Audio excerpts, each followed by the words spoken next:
nos corresponde hoy imágenes diagnósticas del abdomen. Se darán cuenta, ahora que empiezan a hacer todas las rotaciones a partir del semestre entrante, que tal vez las causas más frecuentes de consulta con urgencias serán las dificultades para respirar, los dolores abdominales y trauma en general. De las urgencias, buena parte son dolores abdominales. Entonces, el dolor abdominal hay que saberlo abordar. Tenemos muchas herramientas diagnósticas, muchos tipos de exámenes que pueden servir para poder llegar a un diagnóstico. Empezamos desde la radiografía simple, la ecografía, la tomografía, la resonancia, algunos estudios especiales que no se hacen tanto en casos de urgencias, sino de pronto, pues digamos, como en el contexto un poco ya resuelta la emergencia, por lo menos. ¿Cuáles imágenes diagnósticas utilizar? Depende. Hay unos criterios, criterios basados en que si uno está en el lugar ideal, donde tengo todos los recursos tecnológicos, donde puedo utilizar cualquiera de las técnicas de imagen, pues hay los indicados, ¿cierto? Pero muchas veces en los sitios donde nosotros estamos haciendo las prácticas o algo, pues estamos en los sitios donde no hay todos los indicados y nos toca con el que haya. Entonces es importante que ustedes aprendan tanto la parte del escenario ideal como el escenario real. En muchos, por ejemplo, cuando vayan a las prácticas en los CAMS, en los centros pequeños, uno tiene solamente rayos X. A veces no hay ecografía, a veces no hay rayos X ecografía, a veces tienen la forma de hacer revisión a tal, pero por ejemplo esa tomografía se puede demorar en el proceso administrativo de que estoy aquí, lo llevo a la ambulancia, lo solicito, me lo autorizan, y ustedes pues, han visto las noticias, no son ajenos a ello. Se puede demorar a veces una semana o 5 días, entonces si tenemos una ecografía que la tenemos disponible, podemos utilizar por lo menos lo que la ecografía nos permita. Tenemos entonces como modalidades diagnósticas para el estudio del abdomen las siguientes: radiografía del abdomen, ecografía, Doppler, que es una modalidad ecográfica también, la tomografía, dentro de sus modalidades, dentro de la forma que los utilizamos como TAC simple, TAC con contraste, angioTAC, dependiendo de cuáles sean los pasos que queremos ver. Estudios especiales, que serían el esofagograma, las vías digestivas, el colon por enema, el tránsito intestinal, las pielografías, dependiendo de si el paciente tiene algún catéter o no, las colangiografías y tenemos también resonancia magnética. No sé si de pronto alguno, por alguna razón, ha tenido que hacerse algún examen de TAC, algún examen de resonancia. El TAC es una modalidad que es rápida. Ustedes van a un tomógrafo y entonces la realización del estudio, una vez el paciente está cuadrado, está canalizado, entonces se le va a colocar contraste, se demora a veces más el tecnólogo marcando el paciente y cuadrando los parámetros técnicos que lo que se demora el estudio. Entonces, si lo vamos a hacer en una sola fase, el equipo dice tome aire, sosténgalo, no respire, y el equipo hace ya, casi que termina. A diferencia de la resonancia, ¿qué pasa? En el TAC, el equipo hace múltiples cortes, digamos, hace un barrido de rayos X y hace múltiples cortes que después él mismo reconstruye, y después entonces nos muestra los tres planos, sagital, axial, coronal, y después todas las ventanas, es decir, no hay necesidad de adquirir los axiales por un lado, los sagitales por otro, los coronales por otro, y las diferentes ventanas aparte. A diferencia de la resonancia, entonces cuando ustedes hacen una resonancia, si la resonancia, ya saben ustedes, tienen varias secuencias que utilizamos, entonces tenemos T1, T2, si le vamos a colocar contraste, entonces las secuencias contrastadas tienen 5 fases, tenemos la semifase y fuera de fase, tenemos la difusión y otras diferentes que utilizamos, y todas esas toca hacerlas una por una. Entonces si voy a hacer axial T1, entonces tengo que hacer axial T1, luego axial T2, luego coronal T1, luego coronal T2, sagital T1, sagital T2. Entonces es un examen que se demora mucho más tiempo. Digamos que si una torre se demora entre que el paciente entre el octángulo y no engancha con la vena canalizada, que se demora por ahí 5 minutos, la resonancia, si es solamente abdomen, se puede demorar 30 minutos, más o menos.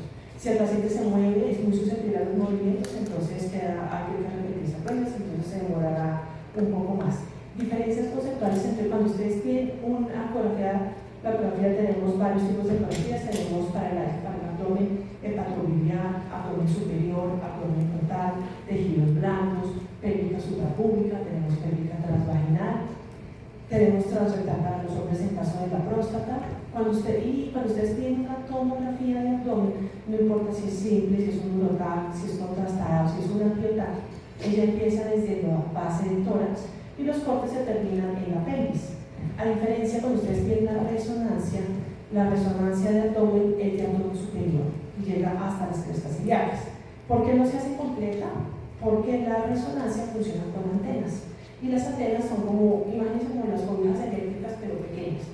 Esas antenas no tienen tamaños tan grandes, las antenas del cuerpo son más bien pequeñas, digamos que lo más largo son como 60 centímetros o 50 centímetros, pero en sus extremos, las zonas anatómicas que quedan en los extremos generan mucho artificio por el cambio, digamos, del magneto. Y no cabe, por ejemplo, un niño para un abdomen total, pero un adulto hay que hacer abdomen superior y por aparte la pelvis. De modo que si ustedes necesitan, por ejemplo, el estudio de un paciente oncológico, hay que pedir abdomen superior y pelvis en caso que necesiten el estudio de la pelvis. No cabe, digamos, el paciente completo en la resonancia. Dicho eso, entonces, ¿cuál es el objetivo de hacer imágenes del abdomen? Entonces, valorar la anatomía interna del abdomen, establecer si hay alteraciones en los órganos, tratar de detectar causas de los síntomas del paciente, evaluar la extensión de la enfermedad, ya sea oncológica, inflamatoria, los controles postquirúrgicos o post-tratamiento. También tenemos evaluar la respuesta a ese tratamiento y lo utilizamos como guía de manejo intervencionista. Es decir, nosotros a través de tomografías podemos hacer paso de catéteres, verificar la posición de los catéteres. Entonces vamos a empezar como con las técnicas más antiguas y vamos avanzando hacia la radiología. La radiología simple, entonces los rayos X utilizan radiación ionizante. Entonces rayos X, todo lo que sean estudios especiales que los hacemos con fluoroscopia, la radiografía simple y el TAC tienen radiación ionizante, a diferencia de la ecografía y a diferencia de la resonancia. Entonces, radiación ionizante, ¿y qué vamos a ver acá? Entonces, lo que vamos a ver son las sombras de los órganos sólidos, el patrón gaseoso intestinal y las interfaces de tejidos de las diferentes densidades, digamos la densidad de tejidos blandos, de líquido, el aire y las sombras de los tejidos blandos. Al tener diferentes densidades nos generan unas sombras, todos los órganos están cubiertos por un poquito de grasa. El tener esa grasa es lo que nos va a permitir a nosotros poder establecer estos diferentes planos grasos. Entonces ven ustedes acá el músculo psoas derecho, el músculo psoas izquierdo, la vejiga, los planos grasos periperitoneales, la sombra del hígado, la sombra del vaso y el patrón gaseoso intestinal, que en cada uno de nosotros es diferente porque depende de la longitud del intestino, que cada uno es diferente, y los patrones del hábito intestinal. Entonces hay gente que es estreñida, entonces va a tener de pronto más cantidad de materia fecal, o hay gente que hace revolución todos los días, varias veces al día, entonces vamos a tener una distribución diferente de las asas intestinales. ¿Cuándo utilizamos rayos X? En el escenario ideal, es decir, en el escenario en que yo voy a tener todas las modalidades diagnósticas, todas las posibilidades de hacer los diferentes tipos de técnica, pues la vamos a utilizar no en tantos casos. Entonces, me sirve sí o sí siempre cuando tengo sospecha de cuerpo extraño. Cuando el paciente ha tenido algún cuerpo extraño, entonces hay que tomar rayos X para tratar de localizar. En ese caso, se debe tomar dos proyecciones, frontal y lateral. ¿Por qué? Porque ya saben ustedes por tórax que en la proyección frontal yo puedo ver algo proyectado acá, pero no sé si eso está adelante o si está atrás. Con la radiografía lateral, entonces sí voy a saber si eso está en algún órgano anterior o en algún órgano posterior o está por fuera, por ejemplo. Es el único caso que va proyección AP y lateral, normalmente se toma proyección AP. Entonces, dispositivos médicos que se consideran cuerpos extraños, sospechas de obstrucción intestinal y también el abdomen agudo. Pero estamos los, ¿cierto?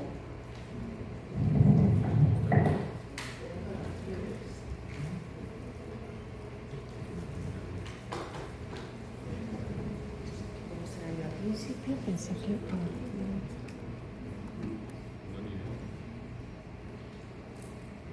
Antes...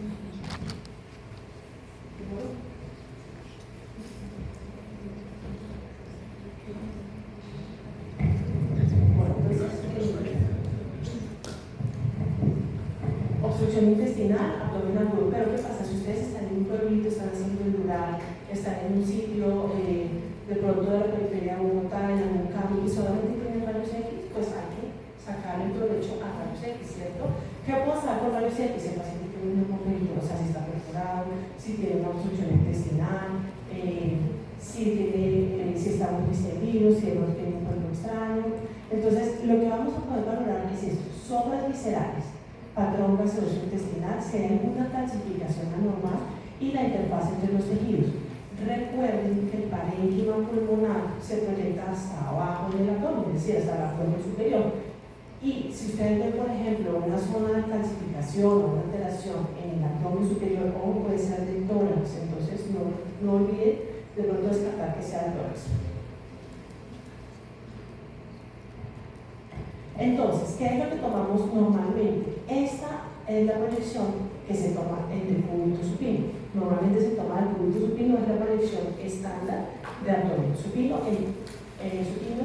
y con las piernas o extendidas o recogidas, depende del dolor del paciente. Cuando el paciente está con mucho dolor, con abdomen agudo, usualmente no tolera las piernas estiradas, entonces no nos va a afectar a nosotros en cómo veamos el abdomen, si tiene las piernas extendidas o si las tiene flexionadas. Y cuando el paciente está con sospecha de obstrucción intestinal, se hace un bipedestación. Esta bipedestación es adicional, o sea, no es la predicción estándar. ¿Por qué? Porque no todos los pacientes van por obstrucción intestinal. Y solamente si hay sospecha de obstrucción, hacemos bipedestación. ¿Para qué? Para poder ver los niveles hidroaéreos que se forman en la distensión o en el hilo.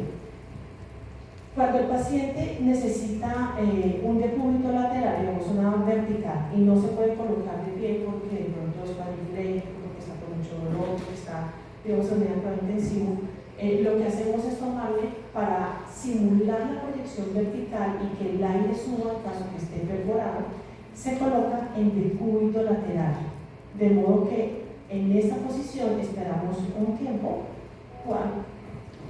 Pueden también por favor a los compañeros que están por ahí, o sea, solamente se paran y se paran. La de acá.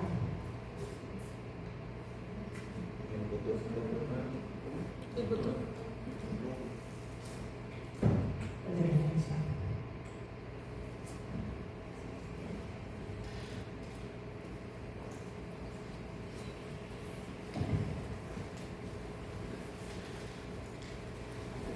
Entonces tomamos un decúbito lateral tratando de esperar que el aire suba y en caso que esté perforado, entonces formen los niveles hidroaéreos o el nivel de aire por fuera de las asas intestinales. ¿Qué es lo que vemos? Entonces, estos pacientes están preparados para algún estudio radiológico.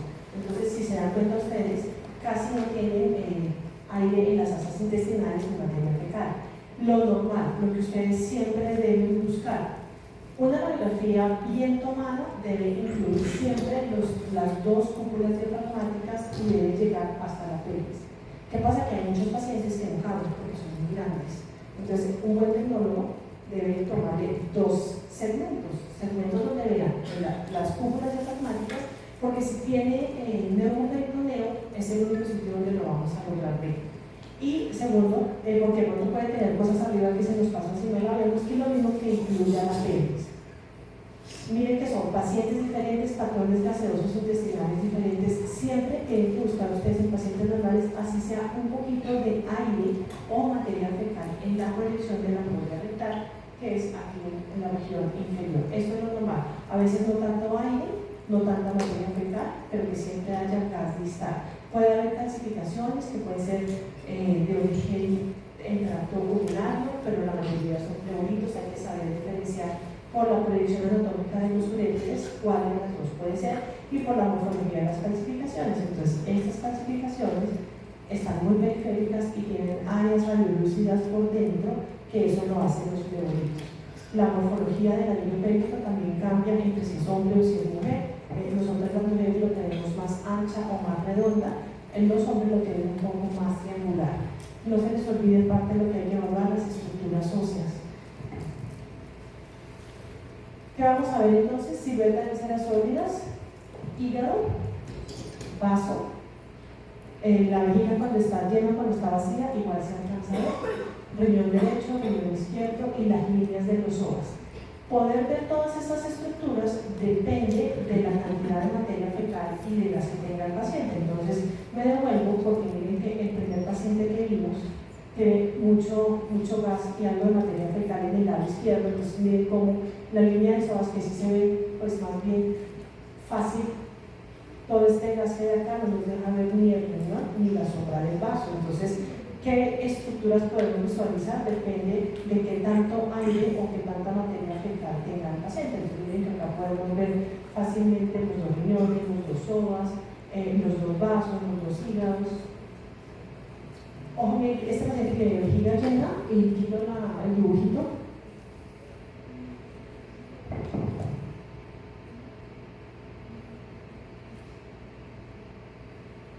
Miren acá, la vejiga es este órgano que se ve acá, que está distendida. Este tiene vejiga más desocupadita, entonces esta sombra que se ve acá. Todas estas líneas grasas que se hacen entre los diferentes órganos me van a permitir a mí ver estos planos grasos. Ahora, ¿qué es importante? Si ustedes tienen una radiografía, no ve las líneas del psoas, no porque tenga de pronto gas o materia fecal, sino porque de pronto ven ustedes muy blanco el abdomen, es porque el paciente tiene ascitis. Entonces, este es el dibujo de digamos, sobre esta misma radiografía. Miren, entonces, como la silueta de los riñones, la proyección de los uréteres es así, sale del riñón, va paralelo, casi que a los cuerpos vertebrales. Cuando llega a esta curva del anillo pélvico, se abre un poquito para entrar e ingresar de manera oblicua hacia la vejiga. Y aquí entonces tenemos el gas distal del recto. Miren que este paciente tampoco tiene mucho gas, esto es como lo normal. En el abdomen es mejor que quede de pronto, entre quedar muy blanco y muy negro, es mejor que quede un poco más blanco, porque el muy negro no les deja ver si por ejemplo hay alguna perforación. En cambio, si ustedes lo ven un poco más blanco, realmente no afecta y de pronto nos puede mostrar incluso más fácil las estructuras que debemos valorar. Patrones gaseosos diferentes. Miren acá este paciente. Tienen que aprender a diferenciar cuando las asas intestinales son delgadas o cuando es colon, basado en que el colon tiene austras y las asas intestinales delgadas tienen válvulas conducentes. Las asas colónicas están en esto y por eso se llama de pronto marco colónico, porque queda como en la periferia, ¿cierto? Entonces, hay algunas variantes, hay pacientes que tienen colon muy largos, que los ángulos hepáticos, plénicos y sigmoides son muy largos y dan de pronto muchas vueltas. Y eso lo alcanzamos a ver también acá. Pues miren, aire, esas son todos, es colon ascendente, transverso, descendente, tiene sigmoide recto, miren que tiene gas y materia fecal distal. Este ciego, la posición del ciego es importante y no en todos nosotros es igual. Un paciente con apendicitis que tenga un ciego alto en el hipocondrio derecho, pues no les va a dar una cosilla, porque el ciego está aquí arriba, entonces de pronto le da dolor como de colecistitis, ¿cierto? Pero si el ciego está bien abajo, como en este paciente, pues si le da apendicitis, sí le va a doler la cosa acá derecha. Miren que este ciego está, la posición normal es como al nivel de la cosa de la cresta ilíaca o un poquito más abajo. Este paciente tiene ciego bajo y miren que es un colon largo, ¿no? Da todas estas vueltas y vuelve y baja. Las sombras, miren cómo se pueden ver de bien, el hígado, aquí se ve el vaso, se ve el riñón, el psoas. Y miren una cosa, me devuelvo a este paciente, los psoas, que son este músculo, cuando llega al ilíaco, esto vuelve a recordar el psoas ilíaco, en el ilíaco es plano, ¿cierto? Al ser plano acá, dejamos como de verlo, podemos seguirlo como hasta acá, y ya después se pierde. Y los riñones van paralelos al psoas, entonces ustedes siempre van a ver que tienen esta inclinación como hacia afuera del riñón. Patrones de distensión de asas. Entonces, miren, estas son válvulas coniventes. También sabemos que esto es intestino delgado, primero porque no está en la periferia y segundo porque no tiene austras, sino válvulas coniventes, y van de lado a lado, estructuras lineales que entre más proximales, es decir, entre más cerca el duodeno, más cerca están las válvulas coniventes, entre más distal, más cerca la válvula ileocecal, ellas se van alejando un poco. Es anormal verlas de pronto tan gruesas, y esto es por edema. Miren, este otro paciente con un hilo está tan severamente distendido y tan largo que pareciera que fuera más colon, pero miren que esto va de lado a lado. A diferencia, recuerden, del colon, que austras, y las austras interrumpen aquí en la mitad con las teñas del colon. Entonces miren que se forman como unos ochos, es más o menos la imagen como de un ocho pequeño en toda la longitud. Entre más cerca al cielo, pues son un poco más distanciadas, como más grandes. Entre más lejos, el colon va disminuyendo su calibre, excepto pues cuando llega a la ampolla rectal. Este paciente, lo otro es que el aire debe estar únicamente dentro de las estructuras que debe tener, es decir, estómago, colon e intestino delgado. Si ustedes ven aire por fuera, es completamente anormal. Miren que este paciente sí nos cupo los diafragmas y nos cupo la pelvis. ¿Qué pasa? Si ustedes ven aire en el hígado, aire en la vesícula biliar, aire por fuera al lado de las asas intestinales, eso es anormal y significará una hemorragia, un hemorragia, dependiendo del caso. Este paciente con esta distensión tan severa, miren que acá no hay gas distal, es decir, este paciente tiene una obstrucción. ¿Por qué no le damos niveles hidráulicos? Porque esta está tocada. Entonces, si yo lo coloco al paciente en vertical, no se van a formar esos niveles hidráulicos que necesito. Y está tomada en, pues también tiene la proyección vertical. ¿Qué es importante de esta placa? La severa distensión, diferenciar que es de patrón intestinal delgado. Ojo con esto. Esto es aire en la vesícula biliar. Entonces, si yo tengo aire en la vesícula biliar, significa que la vesícula se rompió o que le hicieron un procedimiento a través del duodeno, a través de por vía endoscópica, para abrirle la papila de pronto y sacarle cálculos o algo, y en ese momento les entra aire. Pero si no se le ha hecho ese procedimiento al paciente, esto es completamente anormal. Este paciente tenía un hilo biliar. ¿En qué consiste el hilo biliar? La vesícula tiene cálculos, alguno de los cálculos rompe o la vesícula o el conducto biliar, y entonces el cálculo sale al peritoneo y pues le entra aire. Entonces hace distensión de asas intestinales, la hemofilia y el cálculo que queda libre en alguna parte del peritoneo. Entonces esto es un hilo biliar. En los niños la cosa cambia un poco, no porque sean diferentes, sino porque ellos casi que no tienen grasa. Entonces en nosotros los adultos, por más delgados que seamos, hay algo de grasita que nos permite diferenciar los órganos. En los niños, la forma de las barriguitas son como, hablan de los, digamos, como hablan del batracio, son globulosos hacia afuera, ¿cierto? Son gorditos, y miren que ustedes acá no ven ningún plano graso, no se ve el psoas, no se ve el riñón.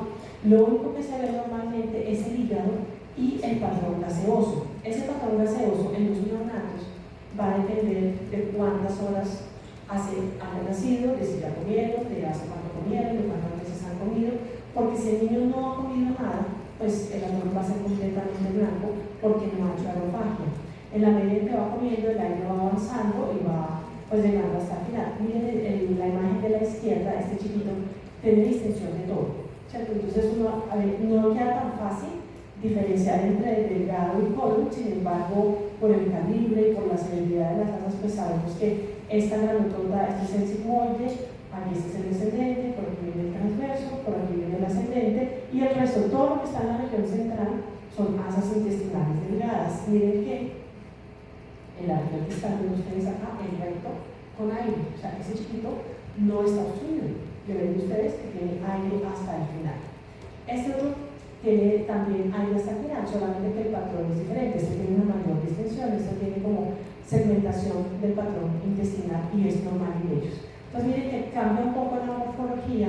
Aquí el hígado se ve grandísimo, aquí se ve un poco menos grande, pero sin embargo es como lo único que alcanzamos a ver en ellos. Miren que no vemos ni el psoas ni los riñones, a pesar de que pues, ellos están aquí. Dispositivos médicos o cuerpos extraños, entonces sí o sí, proyección lateral. Esta es una sonda avanzada de nutrición integral, tiene esta punta del ministerio que nos permite diferenciarlo de las sondas nasogástricas normales y se utiliza para nutrición avanzada. Esta debe quedar pasando el ángulo de Treitz, es decir, el yeyuno proximal, y esta es la posición normal.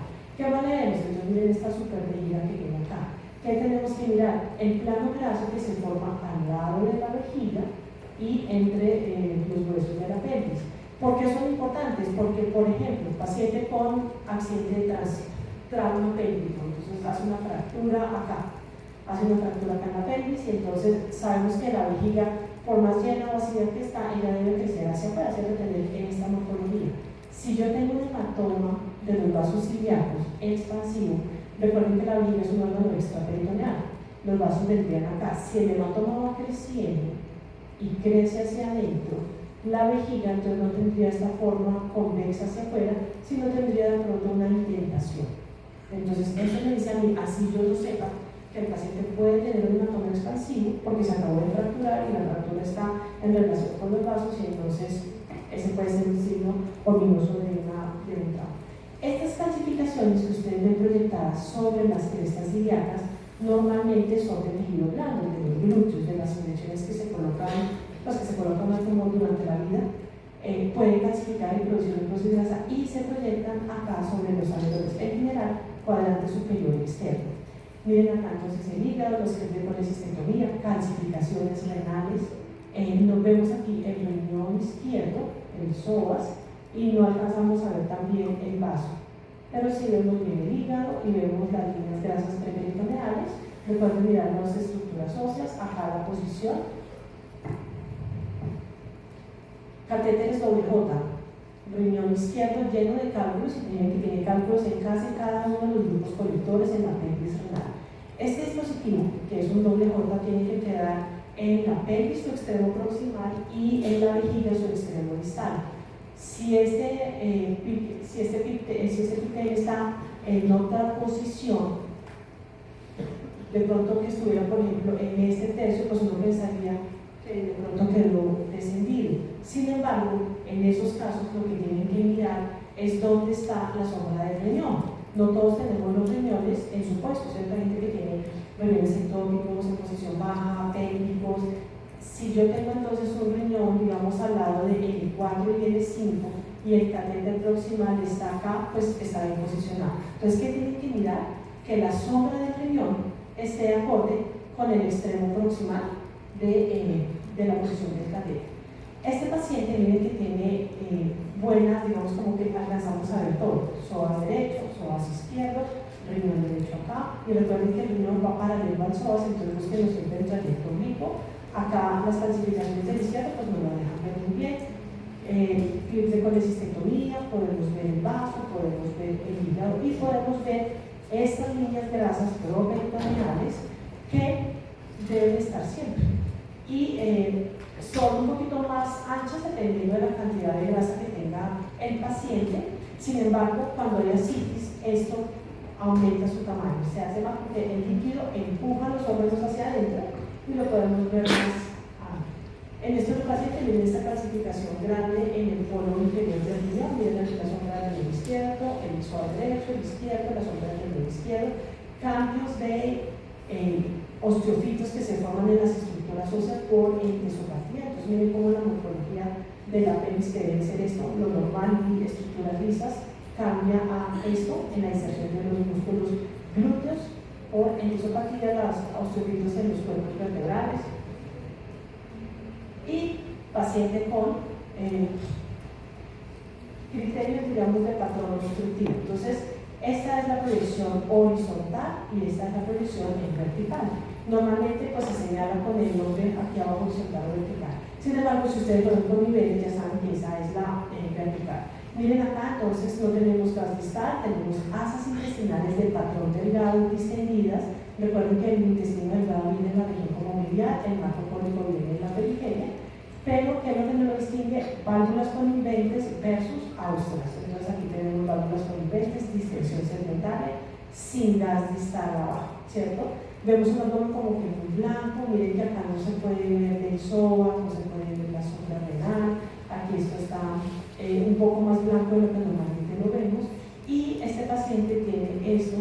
un dren quirúrgico. Es un dren de Jackson Pratt. Aquí tiene el colector donde saca las colecciones, el líquido o la sangre hacia una bomba de succión. Es este mismo. Y acá tiene neumoperitoneo. Miren que si yo no le hago la vertical y si no incluyo los diafragmas, ese neumoperitoneo pues se me pasa. Entonces este paciente ya había sido operado de manera reciente. Todo paciente postquirúrgico puede tener un neumoperitoneo en sus 10 primeros días después de la cirugía. ¿Qué pasa si es operado por la paroscopia? El volumen de este neumoperitoneo es bastante mayor por la cantidad de gas que tiene que insuflar dentro de la cavidad para no lesionar los otros órganos. Y de pronto se puede demorar un poquito más, normalmente hasta los 10, pero es bastante más significativa la cantidad de aire que se instila. Entonces, este paciente era un postquirúrgico, aquí tiene algunas suturas por una cirugía rectal. Y este es un patrón obstructivo. Miren acá los niveles hidroaéreos escalonados y la ausencia de gas distal. Dos patrones diferentes, entonces, que tenemos acá.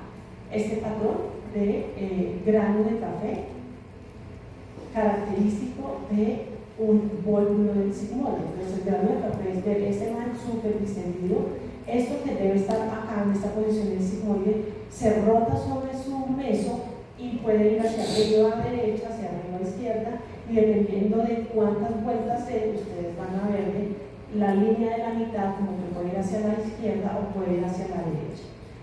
Esto es patognomónico de vólvulo del sigmoide. Entonces miren la diferencia, está aquí, ausencia de gas distal. Esto puede medir de diámetro transverso por lo menos unos 15 centímetros, es absolutamente anormal. Lo más grande que se acerca, digamos, como el asa que más se puede distender, lo más grande, la puede acercar más o menos hasta 9 centímetros y el ciego más o menos 6 centímetros, y esto pues tiene más que el doble.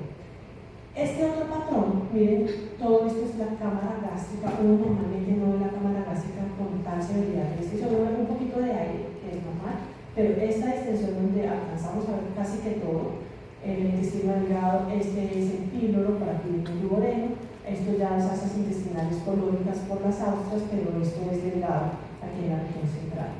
Este paciente tenía un hígado dinámico, un paciente con ACV que hizo un hígado dinámico y pues lo podemos ver así. También pacientes, por ejemplo, postquirúrgicos pueden hacer hígados y no necesitan, pues, digamos, decir que están obstruidos. ¿Qué tenemos para decir? Está obstruido cuando ustedes no ven aquí nada de gas distal. Otro paciente con vólvulo del sigmoide, y miren acá que no solamente el sigmoide se volvula también el cielo. Entonces, ¿qué es lo que vemos? Miren la imagen, el grano del café, son distensiones muy severas con esta línea pues, de un asa que se pega sobre ella misma.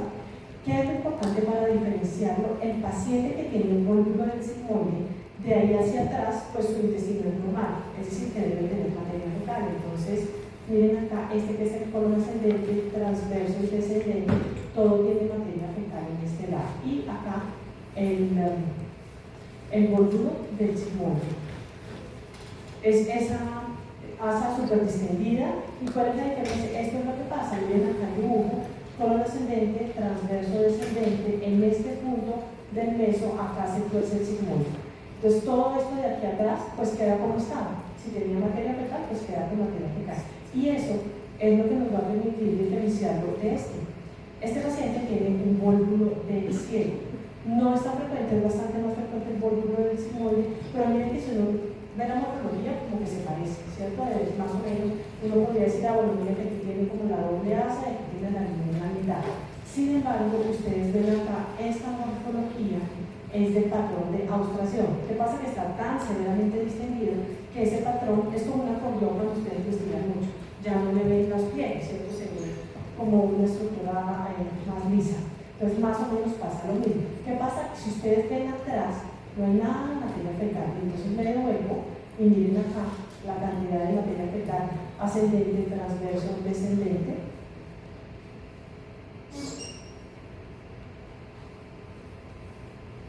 En el vólvulo del cielo, entonces, la morfología, miren, cambia un poco, es un poco más como una C invertida.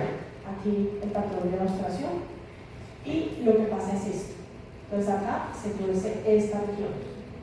como no puede pasar nada, pues no se alcanza a formar materia fecal. Entonces esa es la diferencia. Si ustedes ven, el trasfondo es de un color muy limpio atrás, a diferencia del volumen del sigmoide. Otros patrones de obstrucción, miren acá, asas intestinales delgadas, válvulas coniventes, todo esto es delgado, por supuesto está en posición horizontal, entonces no nos va a formar niveles hidroaéreos. Y miren que si el colon llega con aire hasta acá, hasta el lábulo hepático, y ahí está se llama el nervioso. Esta pues ya la habíamos visto antes del paciente con el hilo biliar. ¿Para qué nos sirve también? Cuerpos extraños. Entonces, muy famoso por alerta al cuerpo, entonces todas los deliveries con drogas o con lo que quieran llevar. Esto pues esto es del archivo docente de la universidad de como 1980 y pico, cuando se empezó a traficar de esa manera. Miren acá la sombra, esta es la ampolla rectal que está llena de materia fecal y los deliveries de coca. En ese entonces uno tenía que contar cuántas se encontraba, porque al paciente no lo ponían a hacer reposición hasta preguntar a todos y de una, le hacían la laparotomía y sacaban los deliveries con el riesgo pues, que alguno de ellos se explotara. Y entonces estaba el policía al lado, contaba uno, vino un 20 en la radiografía, salieron 20, y se quedaban las 20. ¿No? Neumoperitoneos muy severos como este no se ven tanto, pero digamos que este, por ejemplo, lo puede ver uno en los pacientes postquirúrgicos de laparoscopias por la severidad de la distensión de CO2. Y miren, recuerden este signo que se llama el signo del diafragma continuo, en el que normalmente no lo vemos, normalmente vemos el diafragma derecho que llega hasta la cinta cardíaca y el izquierdo como hasta los cuerpos vertebrales, pero esta continuidad no la vemos, y cuando la vemos es porque hay neumoperitoneum. Se puede hacer también retroneumoperitoneum, cuando uno de los órganos retroperitoneales, como es duodeno, se perfora. Entonces ustedes ya no verán la línea acá, sino verán, por ejemplo, que se delimita en psoas o que se delimita alrededor del riñón. Cuerpos extraños, variados, celulares, esto es lo que sea. Esto es como una pelota de ping-pong o una bola de tenis. Esto es lo que, por supuesto, siempre recuerden que cuando hay cuerpos extraños, AP y lateral. Esto debe ser probablemente una cárcel. Vamos con ecografía, entonces es otra modalidad diagnóstica. Sí. Profesora, en este caso de radiografía de abdomen también se tienen los parámetros de inspiración. No, aquí no importa. Pero ¿qué pasa? Que le dices al paciente toma aire sostenido solamente como para que no quede movida. Porque si el paciente, mientras está tomándose la foto, respira, entonces queda borroso. Pero entonces acá, pero sí, normalmente sí la tomamos en inspiración para eso. Y penetración acá sí puede quedar más. Aquí puede quedar un poquito más blanquita, puede quedar un poquito, pero como le decía al principio, es mejor que quede un poco más blanca, porque si tienes aire, no vas a ver, si queda muy negra, no vas a ver el aire. En cambio, si es un poquito más blanca, ya acá se puede ver, por ejemplo, la materia fecal, puedes ver el patrón gaseoso, puedes ver las calcificaciones, no afecta tanto. Pero pues claro, que si ya queda demasiado blanca que ni siquiera ven los huesos, pues tampoco funciona. Vamos con la ecografía. Tal vez la ecografía casi siempre, después de rayos X, cuando se toma rayos X, es como la modalidad de imagen que sigue a los dolores abdominales y a las causas de molestias abdominales, porque es fácil de hacer, porque nos permite ver todos los órganos sólidos y que tengan líquido. No sirve para el aire, y no sirve para el aire porque el aire produce un bloqueo al paso de sonido. La ecografía transforma la energía eléctrica en mecánica en el transductor del equipo. ¿Qué hace entonces? Esa energía eléctrica la vuelve ondas de sonido, el sonido entra al paciente, penetra y se devuelve. Y al devolverse, registra en el transductor, forma la imagen de los cristales que es eléctrico y nos da la imagen de los órganos sólidos y de lo que tenga líquido. Hay varios tipos de transductores, pero en general se dividen en convex, que tienen esta morfología, y entonces que su haz de formación de proyección del sonido viene en este sentido, entonces nos abarca más espacio, y unos lineales que ahorita vamos a ver que vienen no aquí cóncavos, sino rectos, y nos da una distribución, digamos, lineal. ¿Qué es importante tener presente? La persona que va a hacer ecografía tiene que saber la parte física de ecografía, porque hay algunos artificios que nos ayudan a nosotros a saber si las estructuras líquidas, sólidas, si tienen gas, y todo eso pues, se produce por medio de artificios. Entonces tienen ustedes acá una ecografía hepatobiliar. Esto es una vesícula biliar distendida, normalita, con paredes delladas, con línea dorsal, con sus estructuras vasculares. Este es el duodeno, el músculo de la pared, y este es el líquido, digamos, el contenido alimentario dentro del duodeno, y todo lo demás son masas intestinales. El líquido, cuando la estructura es líquida completa, entonces tenemos que producir esta línea, digamos, esta zona blanca, un poco más blanca por detrás de lo que es líquido, y esto nos dice que la estructura es líquida. Si yo tengo esto mismo negro, pero sin este realce acústico posterior, eso ya pues será algo sólido. Entonces, esto es importante para la persona que hace ecografía, de pronto no tanto para ustedes cuando van a leer el informe, sino simplemente saber que los líquidos, no importa si es agua, sangre, si está dentro de los vasos o en su continente natural, pues genera este artificio de realce sólido posterior que nos dice que esto es líquido. Ahora, esta es una vesícula biliar colapsada con insuficiencia de ayuno y ver cómo cambia la morfología. A veces ni siquiera se alcanza a ver esto, de modo que cada estudio tiene su preparación. Si yo tengo una ecografía sin la preparación adecuada, puedo no llegar a ver la vesícula simplemente porque está colapsada. Como les decía, entonces todos los líquidos se ven negros, el líquido normal, entonces la orina, la bilis, la sangre dentro de las estructuras vasculares. Pero por ejemplo, si la orina está infectada, entonces vamos a ver partículas dentro de la vejiga y vamos a ver que esas partículas se mueven. El calcio, como estos son cálculos en la vesícula biliar con un proceso inflamatorio muy significativo, miren que acá todo esto está distendido y tiene un poquito de líquido, calcio produce una sombra limpia que ve la diferencia de la sombra sucia del intestino. Entonces, cada cosa que vemos tiene pues su razón de ser, tiene como unos artificios que nos generan y dicen, esto que está viendo usted aquí es calcio por esto, esto y esto, forma una sombra limpia que se proyecta, mientras que el intestino forma esta sombra sucia que le tapa todo lo que está ahí detrás.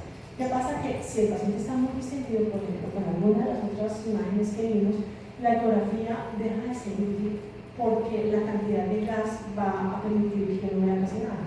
Entonces toca hacer de pronto abordajes intercostales o de pronto lumbares para poder despejar este aire que no me está dejando ver. Entonces pierde un poco de efectividad y de eficacia en la visualización de los órganos. Miren, este es el eje longitudinal de esta vesícula, este es un corte, digamos, transverso, donde esta es la luz de la vesícula, y miren todo este proceso inflamatorio tan severo que tiene. Diferentes pacientes con el páncreas. Entonces, la forma como ustedes vean un órgano depende del hábito corporal del paciente, de los parámetros técnicos como se encuadra en el órgano. Entonces, la persona que haga la ecografía tiene que saber la parte técnica, porque si yo le coloco a ese paciente unos parámetros inadecuados, no voy a lograr penetrar. Entonces, la ecografía hay que independizar. No es lo mismo hacer una ecografía abdominal de un paciente delgado a de un paciente macizo a de un paciente gordo. Entonces, en cada uno yo tengo que cambiar los parámetros para decirle al equipo, llévenme hasta profundidad porque necesito ver el cuerpo abdominal, que es este, que es este, que es este, que es este. Si yo no le doy la profundidad necesaria, pronto puedo llegar a ver hasta acá, entonces lo de atrás se me queda así. Entonces, hay que ajustar cada protocolo a cada paciente. Diferentes formas de visualización de lesiones focales hepáticas, para decirles, ecografía es el estudio de inicio para todo lo que sea hepatobiliar. Es el primer examen que ustedes deben hacer. Tiene muy buena resolución, es fácil de hacer, es, digamos que, económico en cuanto a costos administrativos, pero es muy fácil. Y uno puede, digamos, voltear al paciente para mirar si los cálculos, que yo creo que es un cálculo entre la vesícula, se está moviendo o está impactado, o si de pronto es barro biliar en vez de microcálculos. Entonces es dinámico, me permite cambiar el paciente la posición mientras la realización. Le puedo dar, por ejemplo, un líquido para que se despeje el aire que está dentro de las asas y me deje ver el páncreas. Entonces tengo muchas opciones para hacerlo, pero definitivamente es el examen de elección cuando ustedes quieren estudiar hígado, vía biliar, riñones, como de inicio. Dependiendo de lo que ustedes pidan, pues entonces hacemos hepatología, que es solamente para el superior derecho, abdomen superior, que son cavidad superior, abdomen total, incluidos los órganos genitales, la vejiga, solamente pélvica, solamente transvaginal, dependiendo de lo que ustedes necesiten. Y miren como todas estas son la misma lesión y cómo se ven diferentes. Entonces, esta es una lesión muy frecuente hepática, que son hemangiomas, lesiones benignas, que son como vasitos mal formados, pero que no van a generar ningún riesgo, a menos que sean muy grandes de pronto como este, que tienen tendencia de pronto a sangrar. Entonces, esto es lo normal de las lesiones, los hemangiomas. Si yo lo veo, por ejemplo, como este que es oscuro, lo oscuro es sospechoso como de malignidad o de proceso inflamatorio, pues uno se asusta con esto. Pero después de, de este estudio, si yo necesito aclarar algo en el hígado, el estudio de elección siguiente por capacidad de caracterización es la resonancia. ¿Qué pasa? Que muchas veces nuestro sistema no permite pasar de una ecografía a una resonancia, sino que toca pasar por TAC. Entonces a veces no sería lógico, pero digamos que si ustedes tienen una duda para solucionar con hígado o con riñones, el estudio ideal después de una ecografía es una resonancia por contraste. La mayoría de las veces nos toca pasar, como les digo, por TAC. Entonces todos estos son hemangiomas y vistos de diferente manera, que este tiene calcificaciones, si el hígado es graso, entonces el hemangioma se va a ver no brillante sino oscuro, pero tiene este realce sólido que me dice que parte de lo que hay aquí es algo de líquido. Muy útil, colicistitis, colonitis, todo lo que sea vesícula biliar. Parte de la vía biliar la podemos ver en intrahepática, se ve muy fácil, la extrahepática no tanto porque el duodeno queda al lado, entonces a veces no alcanzamos a ver la totalidad de la vía biliar, pero sí por lo menos lo proximal. Miren esta vesícula, paciente de la izquierda es diferente a este, longitudinal y diámetro transverso, una vesícula con un cálculo que es este imagen como el de la luna blanca, que tiene, digamos, como estas puntas que está enclavado dentro de la infundíbulo, pues produce que la vesícula esté un poco más distendida de lo normal. El cálculo mide 14 milímetros y el grosor de la pared mide 5 milímetros. Lo normal es hasta 13, entonces tiene un poquito de cambios de engrosamiento en la pared, pero sí signos de colecistitis como los otros pacientes que vimos. Este otro paciente con una vesícula de casi 13 centímetros, por encima de 10 centímetros de largo y 5 de ancho, es un hidrocolecisto, así tenga unos cálculos, y este mide que tiene 127 milímetros. Las paredes miren que están engrosadas, ¿cierto? Y tiene todo esto que ustedes ven aquí como con milímetros, son microcálculos. Y tenía un proceso inflamatorio por esa microlitiasis. Un bebé con una severa distensión de asas intestinales de patrón delgado, y cosa muy importante, el aire de las asas intestinales siempre tiene que estar dentro del abdomen, ¿cierto? Entonces si ustedes saben que esta es la pared, digamos, del abdomen, esta es la pared del abdomen, y ven un pedazo de tripita que sale por aquí o que sale por acá, eso es anormal. Lo mismo esto es una hernia inguinal izquierda que está generando toda esta obstrucción intestinal.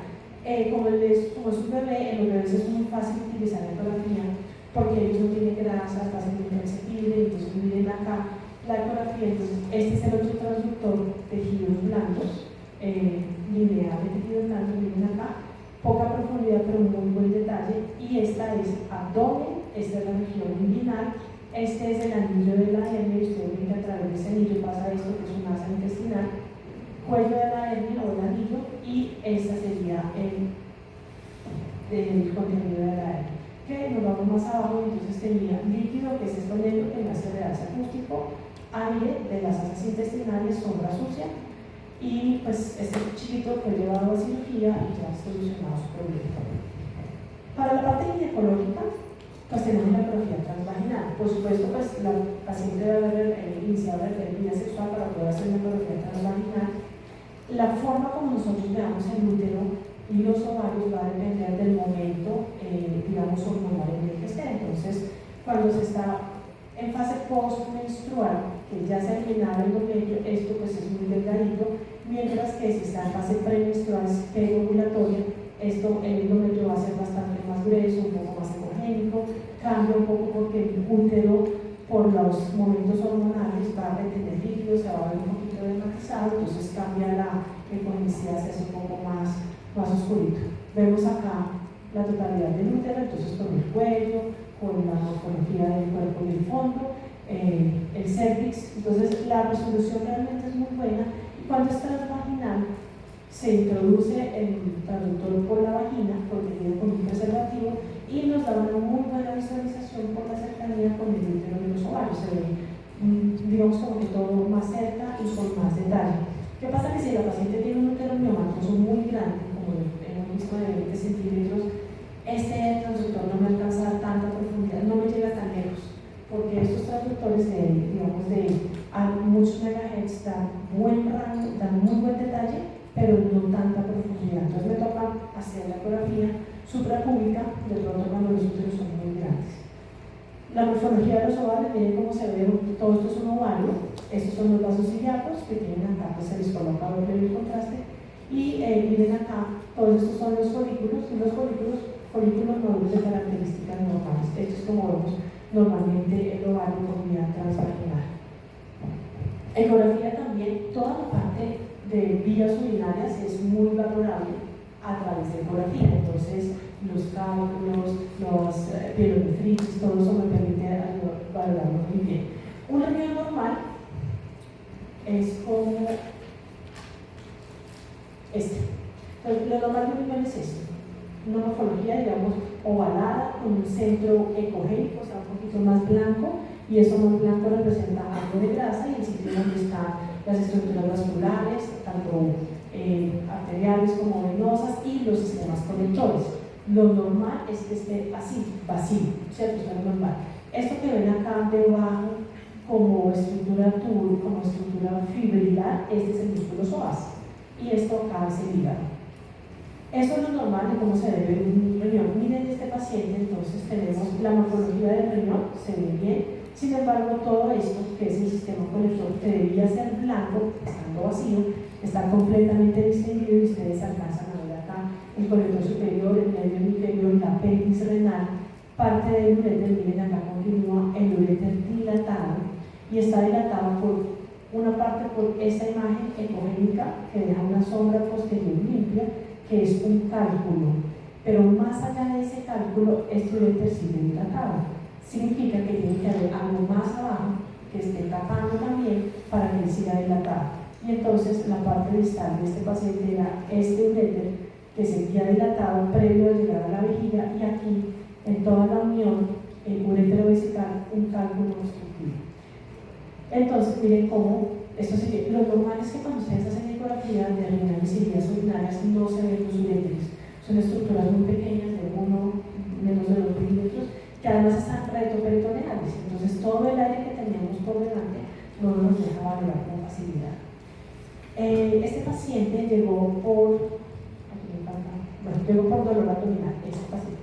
Aquí le hicimos una ecografía normal con transductor convex y veíamos esto, un asa intestinal anormalmente distendida, pero además con edema en la pared. Esto nunca se ve así. Ahorita les muestro cómo se ve el intestino.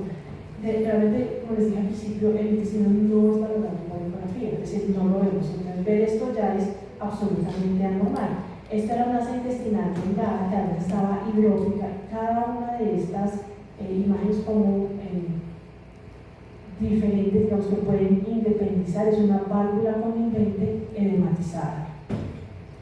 Le hicimos entonces, cuando el asa intestinal tiene líquido por dentro, el líquido, como le corre el aire, sí me permite valorarlo bien. Entonces, miren que teníamos con el transductor, digamos, de más detalle. El lineal, este era complex, y este es lineal, este me da detalle más cercano, me da mucha mejor calidad, pero me deja menor profundidad. Entonces miren que aquí solamente podemos ver como hasta esta pared, y ahí se acaba porque no llega más allá. Miren lo que pasa, esta es la imagen lineal oscura, es el músculo del asa intestinal. Esta es la mucosa, y todo esto es edema dentro de la pared. Es decir, esa asa intestinal estaba hinchada en su pared, y esto me lo permite. Entonces, ¿qué examen sigue a continuación de eso? Para el intestino, toca TAC. TAC con medio de contraste, ya sea positivo o ya sea neutro. Podemos hacerlo también con resonancia, pero digamos que es más fácil en contacto, porque recuerden, vemos desde bases pulmonares hasta pelvis. En resonancia nos tocaría dos estudios diferentes para todos los niveles. Y teníamos entonces esto es un corte axial más o menos a nivel del tercio medio inferior de los riñones. Ahora también acaba, los riñones están bien realzados, bien contrastados. Todo esto que está aquí por delante es ascitis, y esto es absolutamente anormal en un intestino. El intestino debe verse como esto. Esta imagen que está aquí detrás, colapsada, sin no servir, y miren cómo esto está severamente distinguido. Entonces todo esto que están viendo ustedes acá es esto mismo que están viendo acá y esto que están viendo acá. Entonces este paciente tenía una invaginación intestinal, que ya se las muestro, y del punto de invaginación hacia atrás ese colon se inflama, ese intestino delgado se inflama y genera este patrón. Este patrón tiene un engrosamiento concéntrico de la pared, que normalmente debe medir 3 milímetros, aquí están midiendo como 4 centímetros cada pared, y ustedes alcanzan a ver un patrón de realce heterogéneo. Esto era pues por una invaginación, y la invaginación estaba causada por esto. Entonces este paciente tenía una lesión en el cielo, que es esto, un lipoma. Lo vemos acá en el TAC, y aquí está el asa invaginal. Y ven cómo de hacia atrás todo lo demás se distiende y queda pues con un patrón obstructivo. En la imagen que les había mostrado ahorita, un riñón normal, para mostrarles este otro riñón anormal. Nosotros debemos poder ver siempre todos los contornos del riñón, ya sea que lo veamos en corte longitudinal o en corte transverso, debemos poder evaluar todo. ¿Qué pasa en este riñón? Miren que ustedes acá no alcanzan a cerrar como la forma del riñón, como un frijolito, se pierde este contorno. Y hay unos artificios acá, estas líneas blancas que generan una sombra posterior, que son aire. Entonces, ese paciente tiene una piel de eritematosa. ¿Qué paso a seguir ahí? Hay que hacerle un TAC con contraste, porque el TAC se me permite ver mejor el compromiso. Entonces se le hizo un TAC pues no tengo el TAC de ese paciente, pero digamos que se veían las burbujas aéreas dentro del parénquima renal. Otros dos pacientes diferentes con pielonefritis. Entonces la pielonefritis es un proceso inflamatorio del parénquima renal, puede ser unilateral y unifocal, o bilateral multifocal, o bilateral y en cada riñón pues un solo foco. ¿Cómo la vemos? Como áreas focales de pobre captación o de captación heterogénea del contraste, con cambios inflamatorios de la grasa. Entonces acá la grasa se vuelve la mejor amiga del radiólogo, porque todos los cambios inflamatorios, apendicitis, diverticulitis, pielonefritis, van a alterar la densidad de la grasa, que debe verse normalmente limpia como esto, y acá miren cómo se hace un poco más densa, como pone engrosamiento de las bases alrededor por el proceso inflamatorio. Aquí un patrón de realce tardío de los riñones en un caso de pielonefritis bilateral.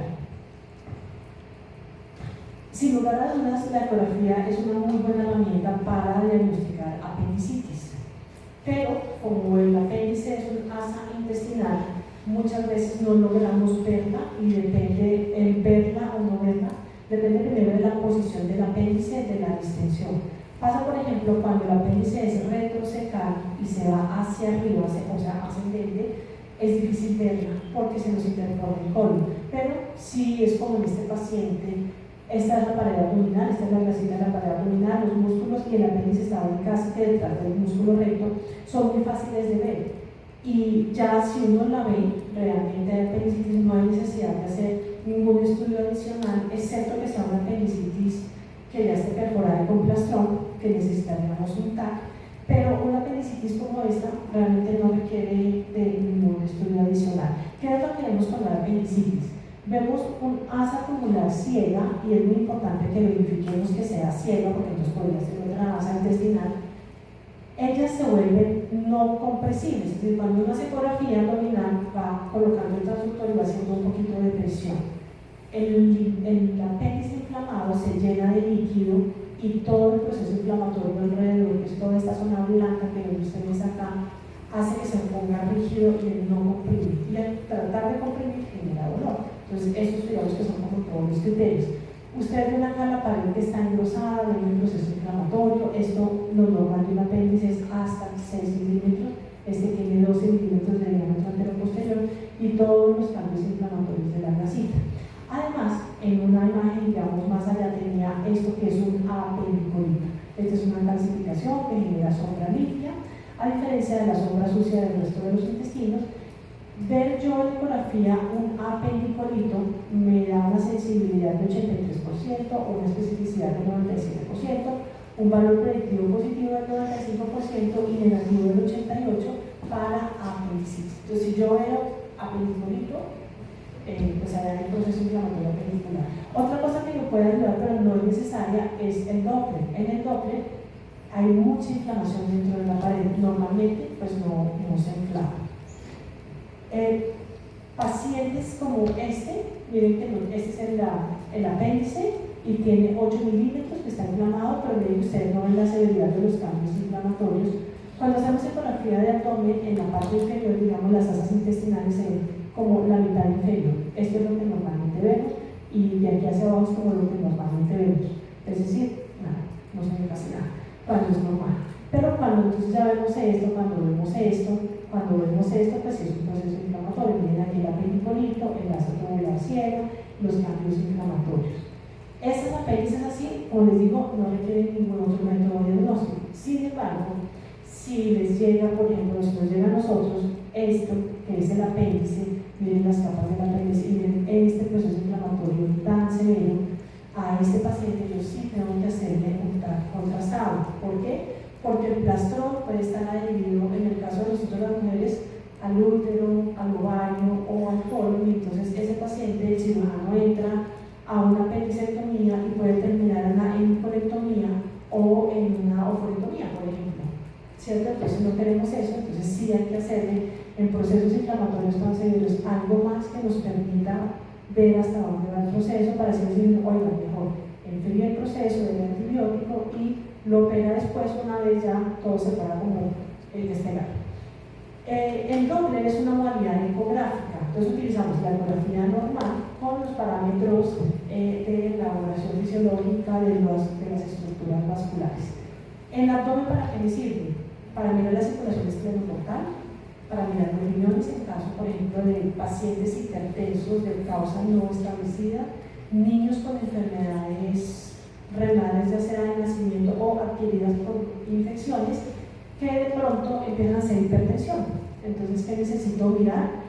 Me sirve también para las estructuras vasculares, por supuesto, aorta, cava, vasos ilíacos y en este momento todos los órganos que se trasplantan. ¿Qué tenemos para mirar? Entonces, cuando yo hago ecografía, la ecografía normal se llama modo B, es decir, todo lo que yo veo es modo B. Tenemos el trazado espectral y tenemos el color. Cuando yo hago un Doppler con esas tres cosas, es decir, el modo B, el color y el trazado espectral, se llama triplex. Pero cuando lo hago solamente el modo gris con el trazado, se llama duplex. Entre más herramientas tenga uno, pues mejor, ¿cierto? Entonces, si yo lo puedo hacer triplex, me da como una mayor seguridad de que lo que estoy viendo es real. ¿Qué utilizamos? Los órganos sólidos tienen un patrón como este, que se llama de baja resistencia. Y las estructuras vasculares, digamos la aorta, las arterias ilíacas, tienen un patrón de alta resistencia, cuya morfología se parece más o menos al complejo QRS. ¿Eso qué significa? Cuando la sangre va en la aorta y sale de la aorta a, digamos, la arteria hepática o a la arteria renal derecha o a la arteria renal izquierda, como esto hay una estructura vascular, sigue manteniendo las mismas características de la aorta, es decir, velocidades históricas grandes para poder llegar al órgano. Pero una vez llega al órgano, pasa de una rama a 20 ramas, 50 y 500 ramas. Entonces ya simplemente la ramificación disminuye las presiones y disminuye las resistencias. Entonces sí o sí, un hígado sano, un vaso sano, un páncreas sano, unos riñones sanos deben tener esta morfología de baja resistencia. Eso me garantiza que las presiones, las velocidades y las resistencias van a ser normales dentro de esos órganos. Pero si yo tengo dentro del riñón, hígado o vaso estas ondas, significa que esa resistencia está alterada y puede ser por de pronto lesiones vasculares, problemas de esterosis. como en estos pacientes que les voy a mostrar. Paciente con cirrosis, hígado con características nodulares y granular con recanalización de vasos que ya estaban cerrados por el incremento de las presiones, inversiones de la morfología y de la dirección del flujo, con arterias hepáticas muy prominentes que casi normalmente no se ven, con venas cortas que invierten el sentido del flujo. Por ejemplo, este paciente tiene un Doppler de la arteria renal, esta es la aorta, renal derecha, renal izquierda. Y recuerden que dijimos que el flujo de los órganos sólidos debería ser como este, las velocidades normalmente 50-60 centímetros por segundo, con esta segunda parte es la parte de la diástole y esta es la de la sístole, pero esta morfología, 60-70 segundos. Sin embargo, este paciente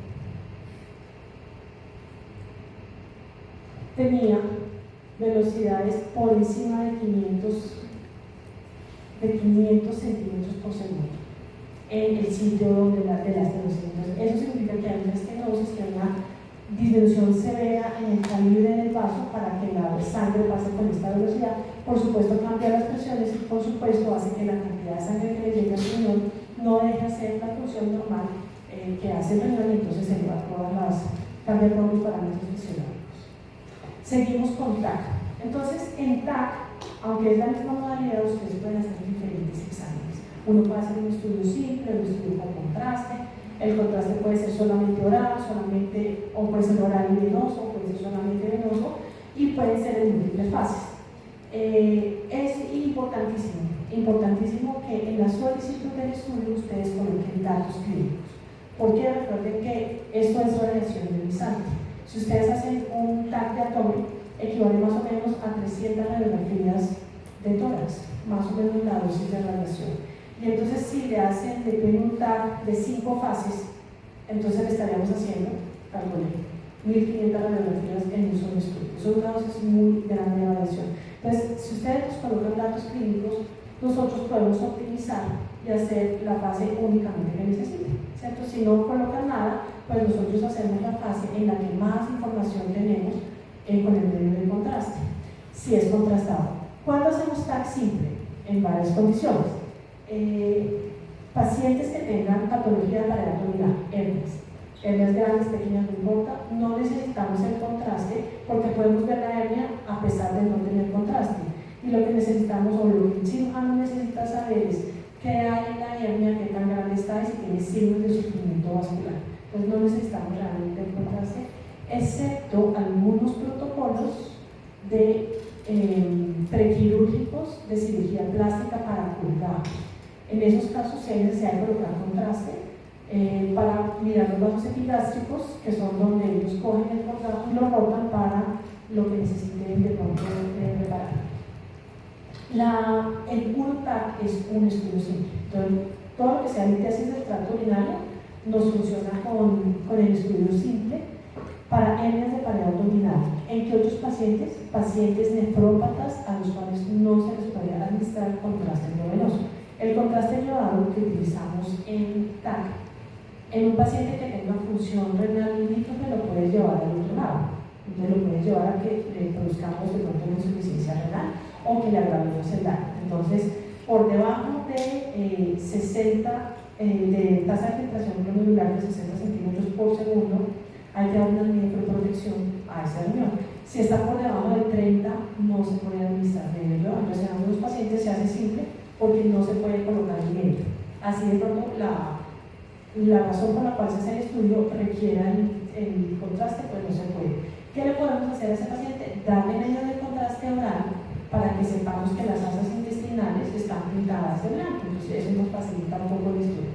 ¿Cuándo más lo utilizamos simple? Para control del procedimiento radiológico. Entonces, paciente que se le colocó un catéter para drenarle un absceso hepático y ya no estaba eliminando nada por el dispositivo, mirar a ver si de pronto es que ya no tiene nada más dentro de la colección y poder retirarle su catéter de drenaje. Eso lo podemos hacer también con ecografía, entonces no estamos irradiando al paciente. Este paciente entonces tenía un cálculo grande, este es el riñón izquierdo, este es el vaso del hígado, perdón, el estómago y este el hígado, y tenía un cálculo en el tamaño del cálculo muy grande que le estaba generando vista lateral, pues miren el tamaño del cálculo. En los cálculos, por ejemplo, para los urólogos es importante que les digamos las densidades, porque dependiendo de qué tan macizo sea ese cálculo, entonces puede ser susceptible de una técnica o de otra para hacerle la extracción del cálculo. Estudios simples, por ejemplo, este paciente tiene un riñón en herradura y normalmente dijimos que los riñones van, estos son los músculos psoas y que van paralelos, por eso ustedes ven en la radiografía, si este es el psoas, miren la orientación del riñón, psoas y orientación del riñón. Normalmente los riñones se separan de los polos inferiores, pero hay una variante anatómica, una fusión de los polos inferiores de los riñones que se llama riñón en herradura. Y entonces su posición anatómica cambia un poco porque se unen en el centro. Y entonces los vamos a ver de esta morfología. Esta es la parte inferior del riñón derecho y esta es la unión con el riñón izquierdo. Entonces, por delante de la aorta se ve esta estructura. ¿Qué se fusiona? Por supuesto, estos riñones tienen algo de malformación, porque si antes estaban libres, aquí tienen que acomodarse a la nueva fusión y entonces ustedes los van a ver en la proyección frontal como una masa que está por delante de la aorta, cuando normalmente estábamos esperando que estuviera como en este sentido y en esta orientación. Entonces lo ven acá como una masa. Miren, esta es la vesícula con cálculos. El TAC no sirve para la colelitiasis. La mayoría de los cálculos de la vesícula son isodensos, o sea, son de la misma densidad que la bilis, entonces no los vemos. Entonces sí o sí, si la sospecha de ustedes es de cálculos en la vesícula biliar, el examen de elección es ecografía. Acá algunos los podemos ver como estos que están clasificados, pero no es la norma.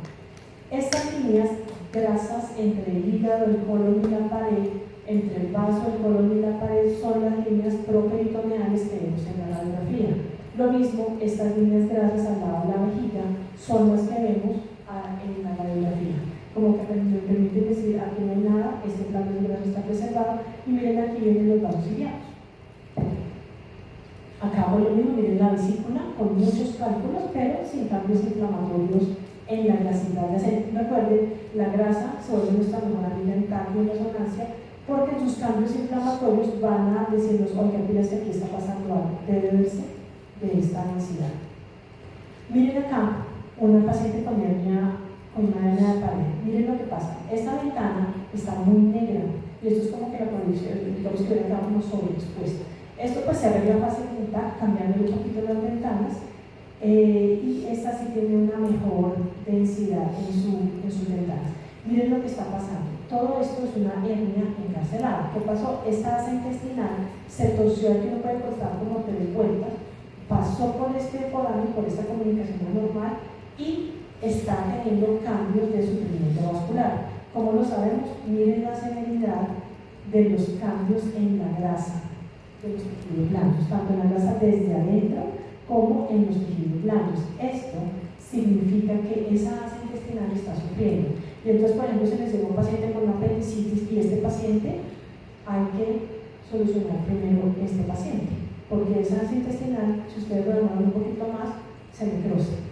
Y entonces, en vez de volverse una cirugía de reducción de hernia, se vuelve en una laparotomía con una resección intestinal. Entonces, estos signos de aumento en la densidad de la grasa son los que le dicen pilas que aquí está pasando algo, esa asa intestinal está sufriendo. Y lo otro es ver también el grosor que adquiere este mesenterio por los mismos cambios. Esto debe ser invisible, casi como esto mismo.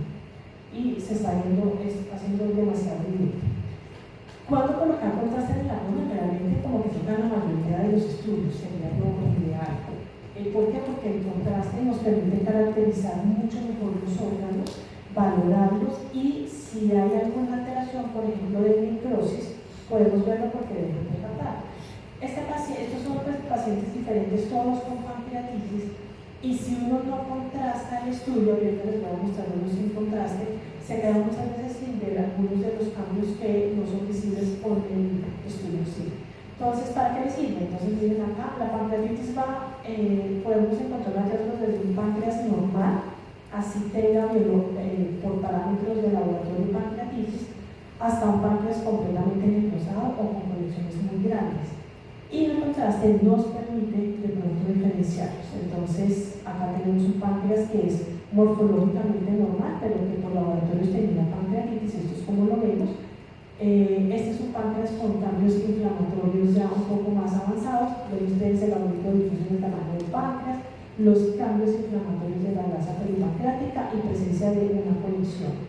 Esta sería una pancreatitis Baltasar C, esta sería, una pancreatitis Baltasar D, esta sería una pancreatitis Baltasar C, cambios inflamatorios del páncreas y de la grasita, pero sin colecciones. Y aquí una gran colección que reemplazó un páncreas que se murió casi todo por la severidad del proceso inflamatorio. Si yo no contrasto esto, esto puede parecer de pronto una masa intestinal extendida, porque se va a ver casi similar por la presencia de aire por dentro. Y lo otro es que no me va a permitir establecer como límites exactos entre hasta dónde llega el proceso inflamatorio y a dónde está dentro el páncreas. Este último paciente abajo con una colección grande en lo que era el páncreas, un absceso. Toda colección que tenga aire va a llamarse absceso. Colección sin aire se llamará colección. Entonces, siempre que ustedes vean aire dentro de una colección, esto es un absceso. Y miren cómo está muy bien delimitado dentro de la cavidad peritoneal. Ahora, este está simple y este está con contraste. Pacientes con pancreatitis, entonces miren que en el paciente de la izquierda vemos un proceso inflamatorio muy severo. ¿Por qué? Por los cambios de la grasa, la pérdida en la morfología y en la anatomía del páncreas. Y aquí digamos que el contraste, el no tener contraste hace que casi yo no pueda diferenciar. Aquí está la vesícula con una policistitis aguda y este es el hígado. Entonces, si yo no le coloco contraste, por ejemplo, esas diferencias pueden no verse en el estudio simple. Aquí tenía muchos cálculos y miren que aquí los cálculos casi no se ven. Recuerden que vesícula, el TAC no sirve tanto para los cálculos, excepto que estén calcificados, pero la causa de esta pancreatitis era esta colecistitis, esta cosa era una pancreatitis de origen biliar.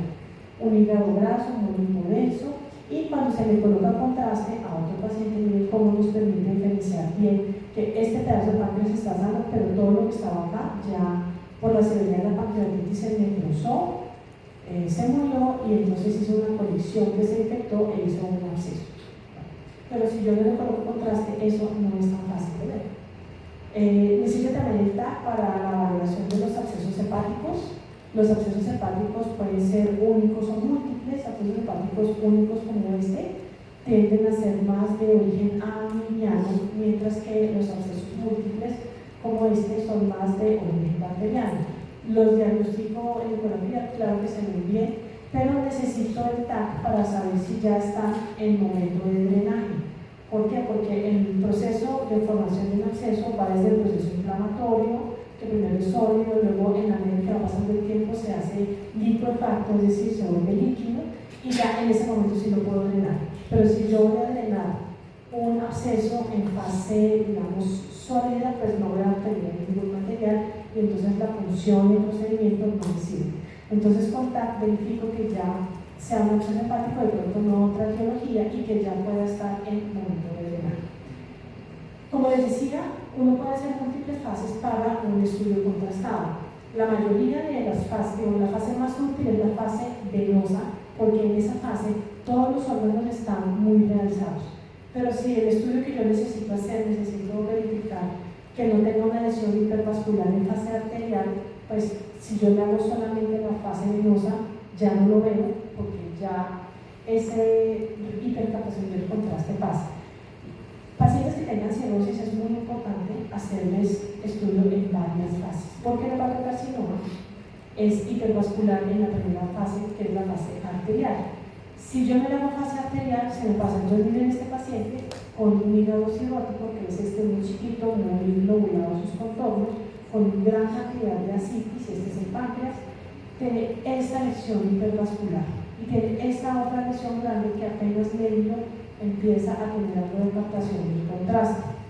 En la fase venosa, que es esta, miren que aquí ya casi ni se ve, y esta por supuesto tampoco se ve. Esto es un hepatocarcinoma y no necesita hacerle biopsia para decir que es un hepatocarcinoma, porque en el contexto de cirrosis toda lesión hipervascular es hepatocarcinoma y se ha demostrado pues, a través de muchos estudios. Entonces, no necesitamos biopsiarlo para activar el diagnóstico, ya lo tenemos solamente con la imagen.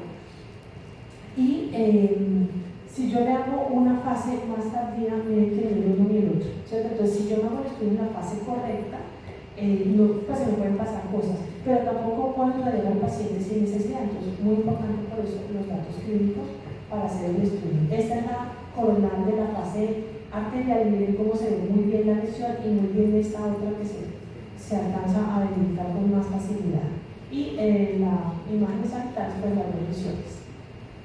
¿Qué pasa? Que si un paciente tiene cirrosis y está candidato a trasplante hepático y tiene un hepatocarcinoma, eso lo saca de la lista de trasplante. Entonces es muy importante hacer el estudio de manera correcta.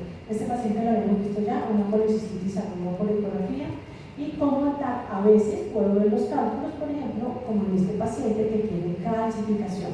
Miren que ese paciente, las paredes de la vesícula y los tejidos blandos alrededor no tienen cambios inflamatorios, entonces es una polilitiasis, pero sin colecistitis. A diferencia de este paciente que tiene, esto es la vesícula biliar, y miren el grosor tan severo de las paredes, y miren cómo aquí en el fondo vesicular esta pared pierde su continuidad porque se reventó, ¿cierto? Entonces esta vesícula está perforada y todo esto es una conexión perivesicular muy significativa. Si ustedes se dan cuenta, acá debajo viene el ángulo hepático del colon, aquí viene el duodeno. Normalmente esto hace adherencias. Entonces, si yo no le digo al cirujano, este paciente tiene una colecistitis aguda con cambios severos, con probable plastronamiento, él entra de pronto fácil y se complica porque de pronto puede terminar perforando el duodeno o puede terminar perforando el ángulo hepático del colon. Entonces, es muy importante para nosotros como radiólogos informarle al médico tratante la severidad del compromiso. Pero si esto no está contrastado, pues va a ser un poco más difícil de verlo.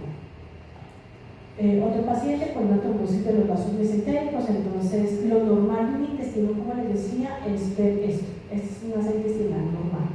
Por supuesto, esto es absolutamente normal, miren que es parecido al anterior, es un engrosamiento concéntrico de las asas, cambios inflamatorios muy significativos acá de la grasa, con líquido, con ascitis, con líquido también en los planos tisulares, y con un defecto de llenamiento de la vena mesentérica superior, que es esta. Esta es la arteria, esta es la vena, así se vería la arteria aorta en la cava, y miren que aquí hay un defecto grande de llenamiento. Ese paciente tenía una trombosis de la vena mesentérica que se extendía hasta esto que es la porta. Entonces miren cómo la porta debía ser homogénea, y aquí está sin, pues con un defecto de llenamiento que era un trombo. En el corte coronal teníamos esta que sería la vena porta, y miren que la mitad izquierda, digamos la mitad del lado izquierdo de la pantalla está con contraste y la mitad derecha no. Y esta zona de duodeno y de algunas asas intestinales está un poco más hipocantante del contraste. Esta paciente tenía esto es el útero, esta imagen que está acá es el útero, es una paciente de 60-70 años, y es un útero muy grande, pero una cavidad endometrial anormalmente engrosada, tenía un cáncer endometrial, y entonces ese cáncer endometrial, como todos los cánceres, tiene la posibilidad de hacer trombosis. Entonces tenía una trombosis secundaria a neoplasia, como síndrome paraneoplásico. Entonces, debutó con una trombosis mesentérica en un dolor abdominal, pero la causa de todo eso era esta neoplasia del endometrio. Pacientes con apendicitis, entonces apendicitis con un proceso inflamatorio de emplastronamiento y una apendicitis con un apendicolito. Entonces recuerden, el apendicolito me aumenta la sensibilidad, una sensibilidad del 82%, especificidad del 95%, con esos valores predictivos positivos y negativos de que es una apendicitis por solamente tener un apendicolito. Pacientes con hernias muy grandes, miren esta hernia en el escroto, una hernia inguinoescrotal que tiene el colon en el escroto, tiene los vasos mesentéricos en el escroto, tiene la raíz del meso en el escroto. Por supuesto, eso no ocurre súbitamente, sino que es una hernia que se va poco a poco agrandando con el tiempo, y en general, como va siendo paulatino, no produce tanta sintomatología, excepto cuando de pronto el tamaño ya le impide al paciente caminar, porque el escroto es del tamaño de una patilla. Cambios inflamatorios, como les decía, de la grasa mesentérica. Lo normal es esto, este es un colon normal. Aquí tenemos una diverticulitis, miren el grosor de la pared que casi no se ve. Aquí la pared es todo esto que están viendo en este lado. Esto es un divertículo, y tenía Cambios inflamatorios tanto con engrosamiento de las fascias vecinas. Tenemos estudios especiales en urografía, pues en TAC y resonancia, entonces la urografía por TAC es un examen en el que miramos como toda la anatomía del árbol urinario, y entonces en casos, por ejemplo, como doble estenosis, uno en la miembro ureteral y otro en la miembro ureterovesical, que me da hidronefrosis. Entonces miren el tamaño del riñón derecho versus el izquierdo, y miren el volumen de los cálices derechos versus izquierdos, que es normal. El anormal en el lado derecho con la estenosis proximal y aquí la estenosis distal versus el izquierdo, que es normal, y como lo vemos, digamos, en sus respectivas reconstrucciones acá. La causa, pues un ureterocele. Otro paciente con otra urografía. Entonces lo que vemos es, la idea es como cuando hacemos una urografía corta, pintar la anatomía del tracto urinario, por la razón que sea pacientes, digamos, con lesiones congénitas, pacientes que han sido llevados a cirugías y en los que de pronto había un proceso inflamatorio o tumoral que estaban infiltrando los uretes y de pronto no se sabe si hubo lesión del urete. Este estudio pues es ideal. Este era pues por una variante anatómica o un doble sistema conductor. Y pues aquí se alcanzan como las diferencias entre el urete, pero con ureteres, digamos, de calibre normal. Lo podemos hacer también por resonancia y entonces nos da esta visualización. Sin embargo, recuerden que por resonancia, como la antena no nos alcanza, a veces no se alcanza a visualizar completamente la vejiga y puede hacer cortes tradicionales. Tenemos angiografías por resonancia que se ven muy bonitas, angiografías por TAC también.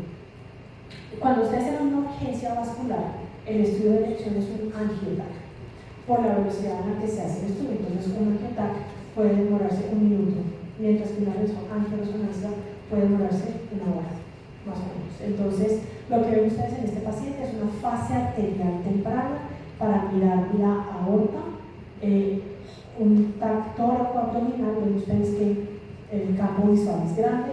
Tenemos un paciente con una disección aórtica extensísima, que empieza desde la aorta ascendente, que se va por la subclavian de izquierda, que sigue descendente. Este es el plan de disección, esta es la luz real y esta es la luz falsa. Entonces de esta luz real afortunadamente alcanzaron a salir todos los vasos sanguíneos, y miren cómo es tan chiquita la luz que ahorita les muestro un hallazgo. Miren el patrón de realce del riñón derecho versus el del izquierdo. El izquierdo, los 2 tercios superiores no están realzando, y el tercio que realza mucho menos que el izquierdo. Mírenlo acá.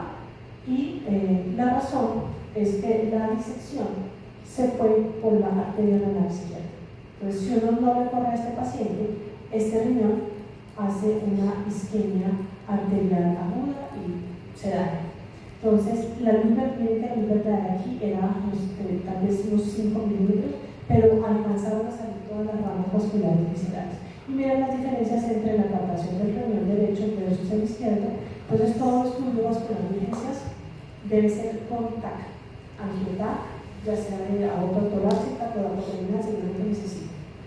Estudios especiales, entonces tenemos con contraste positivo, con contraste negativo, con doble contraste. En este caso, el doble contraste sería ALI, el medio positivo. Este es unas vías digestivas altas, entonces en la que tenemos cámara gástrica, esto sería lo normal, este es el duodeno, su patrón normal. Lo anormal es esto. Entonces cuando queda bien distendido el estómago, cuando queda bien picado con el contraste, cualquier alteración en el patrón o la distribución de los pliegues o que se acumule en medio del contraste es anormal. En este paciente, aquí la orientación de los pliegues era anormal, ellos deben ser como paralelos, y aquí estaban como agrupándose a una zona donde se acumuló contraste, que era un tumor ulceral.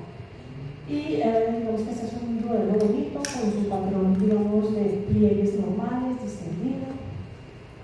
Acá, colon por enema. El colon por enema se realiza bastante frecuente, lo piden mucho los gastroenterólogos cuando por variantes anatómicas, longitudes grandes de los colon, no pueden pasar ellos con su colonoscopio, o porque está muy angulado, o porque simplemente no, pues es muy grande el paso. Entonces, el sigmoide que debería venir acá hace en muchos pacientes esto: se va hacia el lado derecho, hace esta curva, sube, baja, da la vuelta y ahí sí ya tiene su trayecto normal.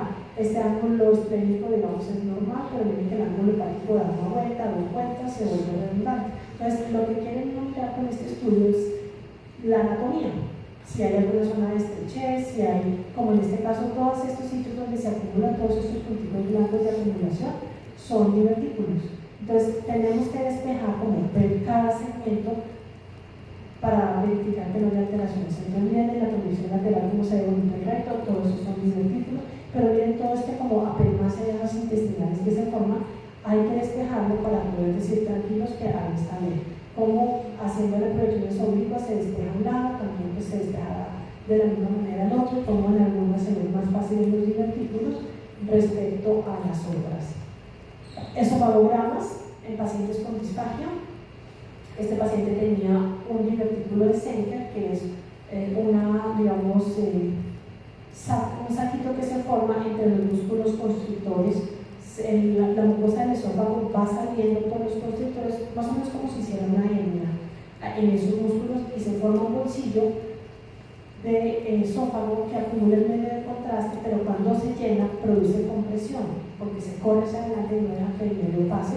Entonces, pues se pueden diagnosticar fácilmente con unas vías digestivas. Casos como este chiquito que consultó por dificultad para respirar, se le tomó una radiografía pues inicial y tenía una zona de radiolucidez muy grande en los 2/3 del hemitórax derecho, y con la distribución se le hizo, pues se sospechó algo gastrointestinal, no se veía aquí un patrón gaseoso normal del estómago, se le hizo unas vías digestivas y, oh sorpresa, tenía el estómago del hemitórax derecho y estaba volcado. Pues si no le hacemos ese estudio, digamos, pues los podemos quedarse en el diagnóstico, y hacer las proyecciones correctas le permiten a uno saber que el estómago que se volcó. Y miren que el duodeno, que debería estar en esta posición, está aquí arriba y está invertido.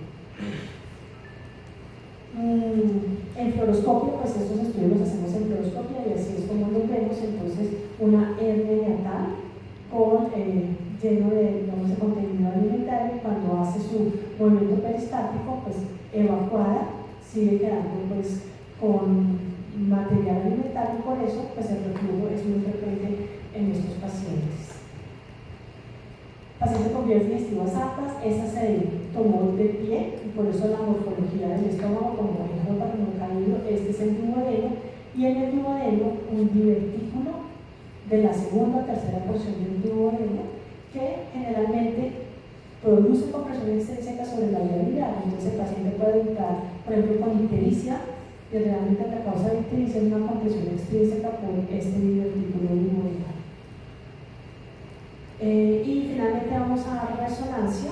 Entonces, en la patología de la vía biliar, no de la sigla sino de la vía biliar, el estudio de regiones la colangioresonancia, porque independientemente de la cantidad de aire nos permite ver la vía biliar y nos la permite dibujar. Entonces se hace una resonancia de abdomen generalmente simple, aunque se pueda hacer contrastada, y una secuencia especial en la que todo lo que no sea líquido desaparece. Y entonces nos da esta visualización.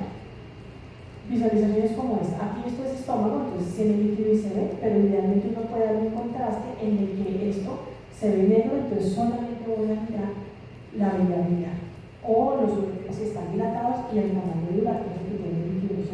Entonces esto es estómago, aquí viene el duodeno y esta es la vía biliar. El paciente que estaba en la vesícula biliar con imagen como de dilatación de la vía biliar en ecografía, y realmente pues es una variante anatómica, es un quiste del colédoco que no tiene representación, que es importante, que hay que descartar que no sea un cálculo que esté impactado en el colédoco o que no tenga un tumor como causa de dilatación, pero era pues una variante anatómica. Este es el colédoco, este es el pancreático y la membrana pancreática de características normales. Como les decía, sin lugar a dudas, la resonancia magnética tiene una excelente resolución de tejidos blandos y de contraste que me va a permitir caracterizar las lesiones con mucha mayor certeza, y como hacemos tantas secuencias es como si hiciéramos diferentes exámenes. ¿Por qué? Porque la secuencia de uno me da una información, la de dos me da otra, la difusión me da otra, el contraste me da otra. Entonces si yo sumo todo la información que me da cada una de las secuencias, pues tengo una excelente caracterización de las lesiones. Este paciente tiene cirrosis y hígado cirrótico aquí en el lado, en el pulmón derecho, es un hígado irregular, si ustedes lo ven, los contornos son lobulados. Esta es la vesícula biliar con cálculos y este es el vaso.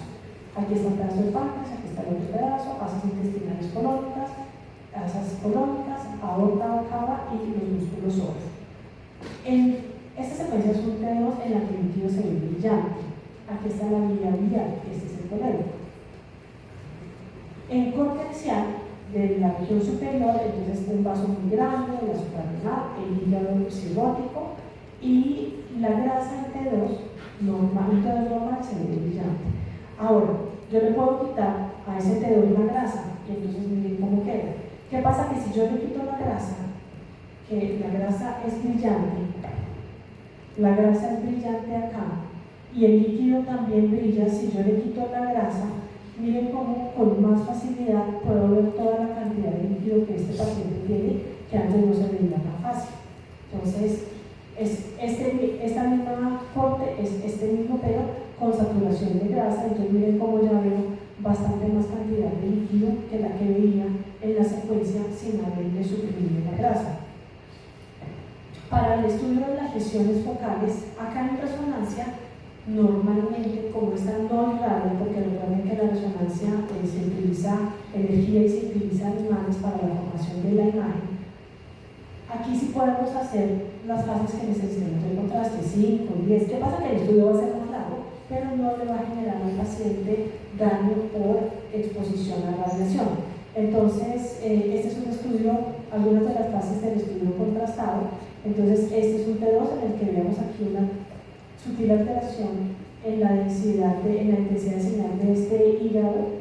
En el segmento 6, en la fase simple, se vería una zona como de menor densidad, más o menos en esta región.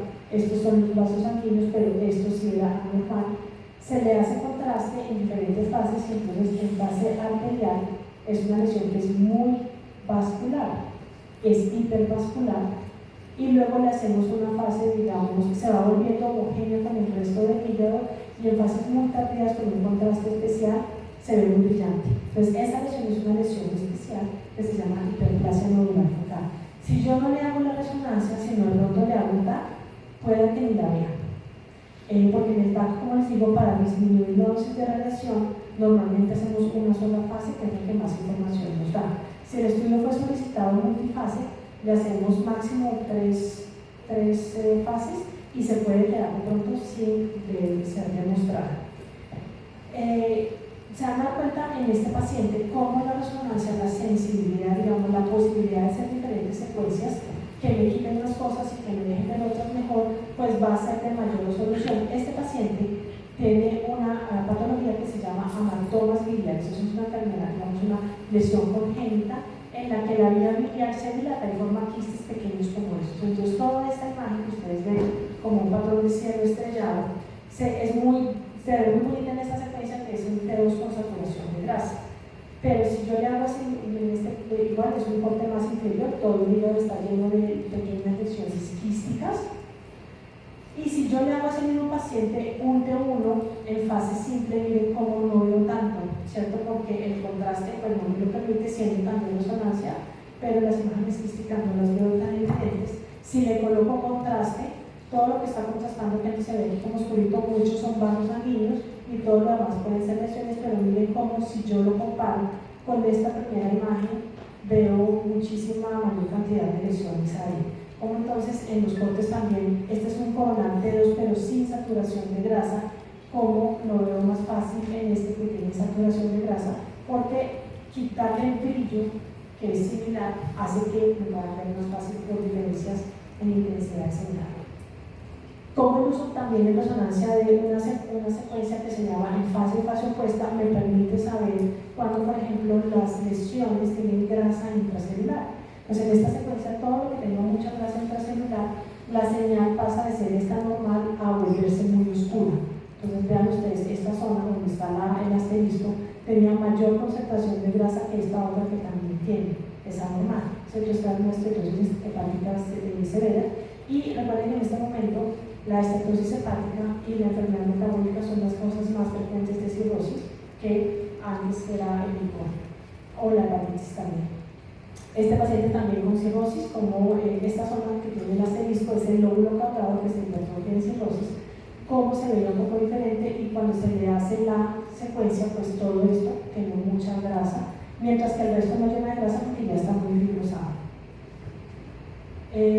La misma secuencia de pronto para mirar otras lesiones como el angiomiolipoma que tienen grasa intracelular, como en la secuencia antes de quitarle la grasa se ve así, cuando le quito la grasa significa que todo lo que se pone oscuro es grasa intracelular, y en la secuencia contrastada pues como vemos el resto de la lesión.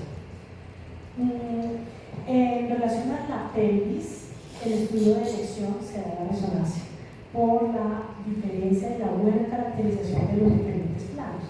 Entonces, si yo hago, por ejemplo, un TAC de pelvis, dependiendo de la fase de contraste que lo haga, pues voy a ver el útero, los contornos del útero, pero las lesiones focales de pronto puedo no verlas, porque si captan igual que en la múscula del útero no las veo. En cambio aquí, incluso en los estudios simples, pues las puedo valorar de manera adecuada. Estos son cortes en secuencia T2, que es una de las más útiles porque me muestra una bonita anatomía.